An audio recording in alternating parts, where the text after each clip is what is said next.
તો ફ્રેન્ડ્સ, આજે આપણે બનાવશું ગુજરાતી બેસનના ભરેલા મરચાં.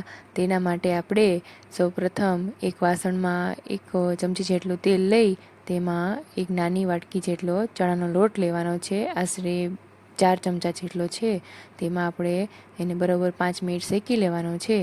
પછી તેમાં આપણે 1 ચમચી તલ, 4 ચમચી સિંગદાણાનો ભૂકો, 2 ચમચી ધાણા જીરું પાવડર અને અડધી ચમચી હળદર એડ કરવાની છે. 1 ચમચી લાલ મરચું પાવડર અને સ્વાદ પ્રમાણે મીઠું એડ કરવાનું છે. અડધી ચમચી ગરમ મસાલો અને એક લીંબુનો રસ એડ કરવાનો છે. અને તેમાં આપણે ગોળ એડ કરવાનો છે અને 1 ચમચા જેટલું તેલ એડ કરવાનું છે. ગોળ તમારે ગળપણ જેટલું લેવું હોય એટલું તમે લઈ શકો છો. હવે તેમાં આવું બાઇન્ડિંગ આવે તેવું આપણે મિક્સર રેડી કરવાનું છે. હવે મેં અહીંયા મોળા મરચાં આવા લીધા છે મોટા.